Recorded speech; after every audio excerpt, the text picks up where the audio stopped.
Hi guys, so I recently uploaded a video where I talked about how Brexiteers are still angry.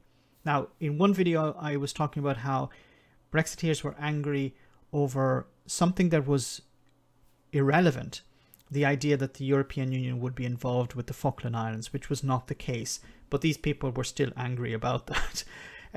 So I've been trying to understand over the last number of months and years, why are these people angry? We know the old expression, you lost, get over it. But for the Brexiteers, it's the opposite. It's you've won, get over it. And they're still angry. Why are these people angry? And I've talked about it before, how I believe that these people have had poison poured into their ears by the likes of Nigel Farage, Boris Johnson, and of course, the Daily Express newspaper. Now, I'm going to show you some images from Twitter. Here is a collection of images, but these are related to Donald Trump, because I think that it's very important to understand that generally Brexiteers are supportive of Donald Trump for some reason. Now, I think it's because Donald Trump represents the same sort of mentality of Brexit. It's as James O'Brien has described, the footballism, this tribalism. My side will never do anything wrong. Even if they do something wrong, I will defend it. And there is a correlation between the mentality of Trump supporters and hardline Brexiteers. Now, I'm not talking about the politicians, because I don't believe at the end of the day Jacob Rees-Mogg or Nigel Farage actually care about Brexit. They're in it for the money, for the fame, for the influence. That's what they care about. But the ordinary people on the street, the people who buy these newspapers, they're normally working class. They're normally poor. Why are they against immigrants? Why are they hateful towards Remainers, for example? Because they've been convinced by this. They've had poison poured into their ears. Now, I want to show you some of these headlines from the Daily Express or the Sunday Express, just to give you an impression, because some people on this channel maybe are not familiar with the Express. It's a pro-Tory, pro-Brexit newspaper, and it runs headlines which are absurd from time to time. But this is related to Trump, and I think it's interesting how Trump and Brexit are like parallel lines on a railway track. You have here the first one: Trump, Britain will leave EU. Okay, so this connection of, okay, Trump is saying it, so it must be true. Trump boost for our EU exit. So this idea that Trump is going to help the UK leave the EU. These are from some years ago. I'll help you ditch the EU. Trump, give Farage top job. So this connection with Trump, Farage, Brexit, Trump, the right wing. You know, I've talked before about how Brexit was a right-wing policy, a right-wing idea. And of course, the right will say they are supportive of Trump because he's on the right. Once again, I've talked about this before, how Trump is not really right-wing. Trump is Trumpist. Trump only cares about himself. He doesn't care about the right or the left. He used to be a Democrat. He used to have opinions about certain issues which aligned with the Democratic Party.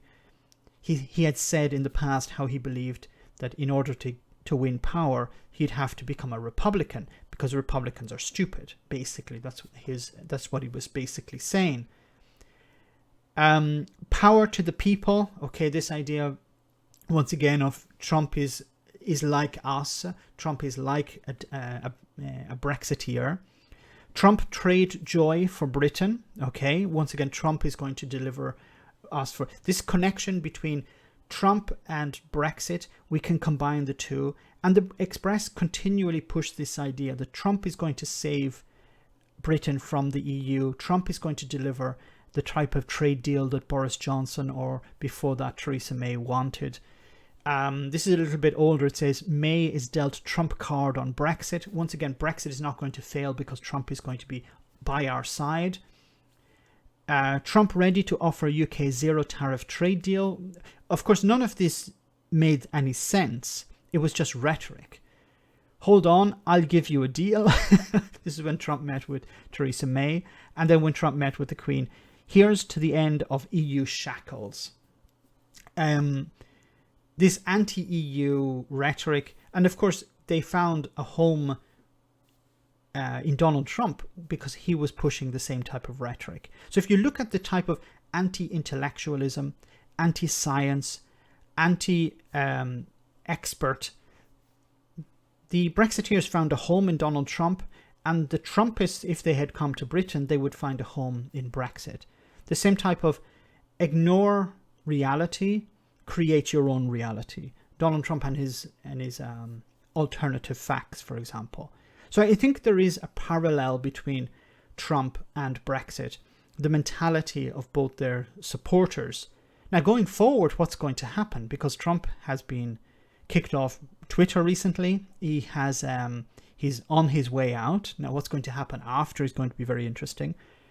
But we have already seen the disaster that has taken place in the Capitol building and how Donald Trump has been isolated somewhat. It's interesting how you see politicians in the UK who were very much aligned with Trump abandoning him now. They have jettisoned him from their tweets, from any type of discussion with him. Donald Trump has become a persona non grata for the right-wing movements in the UK at the moment. Whether he will return, I don't know. But it is interesting how they dropped him very, very quickly when he became uncomfortable. They had no problem with him when he was saying terrible things about immigrants, terrible things about the EU, terrible things about anyone else. But when he seemed to have crossed the line and undermined democracy in America in this way, then they realized, okay, he has gone beyond the pale. We can't support him any longer. So I'd like to know your opinion, guys, on what you think about this idea of a parallel path that both Trump and Brexit seem to run. Is it something that is going to continue? What is the likes of the Express going to continue to push on the poor and the working class? Who are they going to hate on next? And do you think that Donald Trump has a future? Do you see him eventually returning to power? Or has he burnt his bridges completely? I think this is all fascinating. It'll be interesting to see, as I said, what's going to happen next. Let me know in the comment section, guys, what you think. As always, your comments are greatly appreciated. Thanks a lot. I want to say a big thank you to all of my patrons. You ensure that this channel continues to exist. I'm eternally grateful for all of your support. If you join Patreon, you will receive instant access to our Discord server, where we have both audio and video chats. You can chat with me and other patrons, where we discuss important and non-important issues. Becoming a patron per month costs about the same as a large coffee, so why not check it out?